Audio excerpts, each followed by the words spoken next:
Welcome to the West Wing Week, your guide to everything that's happening at 1600 Pennsylvania Avenue.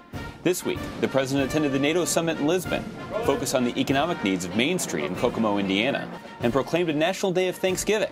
That's November 19th to the 25th, or the turkey behind the turkey. On Friday, November 19th, the President traveled to sunny Lisbon, Portugal to attend the NATO summit being held there. After meeting with the Prime Minister and President of Portugal, the President and NATO leaders spoke about the ongoing transformation of the most successful alliance in history, making NATO more effective, responsive, and capable of addressing the threats of the 21st century. I'm also pleased that we're looking at the full range of capabilities that we need to secure our people, from more deployable capabilities to new measures to deal with new threats like improvised explosives, to the cyber defenses that will be so essential in the years to come.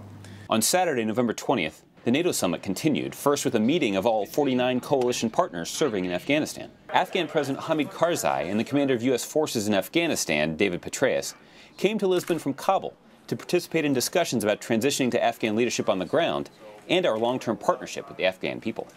With the additional resources that we've put in place, we're now achieving our objective of breaking the Taliban's momentum and doing the hard work of training Afghan security forces and assisting the Afghan people. And I want to thank our allies who committed additional trainers and mentors to support the vital mission of training Afghan forces.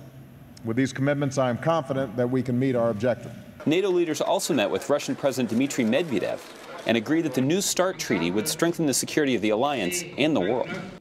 On Tuesday, November 23rd, President Obama and Vice President Biden visited Kokomo, Indiana, as a part of the White House to Main Street tour. The two visited a Kokomo fire station and had lunch with some of the firefighters. We want to come here because we want to make sure that folks see, especially all through the Midwest and downstate Illinois is just like big chunks of Indiana, and a lot of times people feel like because manufacturing is thinned out that somehow these communities are, can't rebuild. And we want to just keep on reminding folks there's a lot of good stuff going on here. So. Afterward, they took a tour of the Chrysler transmission plant, a facility that's now expanding due to the President's courageous decision to invest in the American auto industry. And the 300. Remember how smooth? Oh, it was very small. Very quiet. Yeah. That was a good car. I miss that car. That was one I could still drive. They don't let me drive. Though the industrial heartland was hit especially hard by the economic downturn, thanks to the Recovery Act and a historic investment in the American auto industry, communities tied to the industry are on the rebound today, and unemployment in Kokomo has dropped nearly 8 percentage points since mid-2009. So for anybody who says our country's best days are behind us, anybody who would doubt our prospects for the future, have them come to Kokomo. Have them come to Kokomo. Come here. Meet these workers, visit these plants, come back to this city that's fighting block by block, business by business, job by job. Before heading back to Washington, the President and Vice President stopped by the Gingerbread House, a local bakery. They picked up a seasonal specialty, the pumpkin roll, and also treated the press pool with some pastries. All 3 of these 2, and then 5 of these cinnamon rolls, and I think they should be good to go. If we give them the whole roll, they may not follow us as fast. So why don't we give them the whole roll? You know what I mean?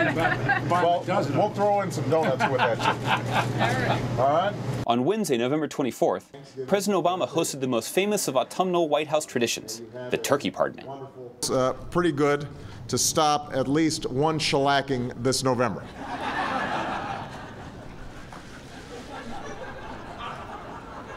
This year's national turkey goes by the name of Apple.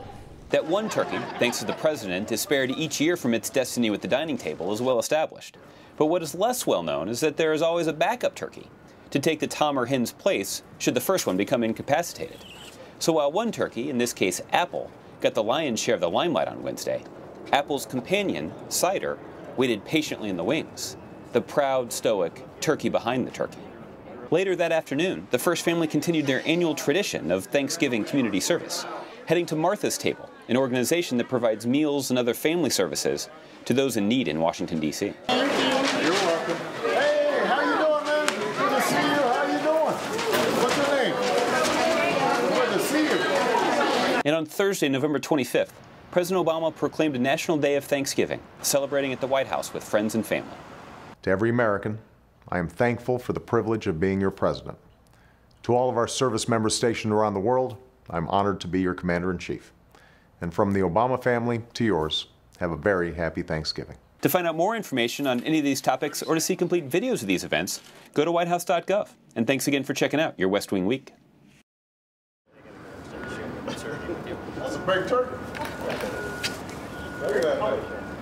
Fairly mellow. Apple? I think it's apple. What's that? Gotta be. Wow. That's like a prehistoric beast. He doesn't look happy. It's a big day for him. That's his happiest spread right there. Showing off. Bring it, Apple.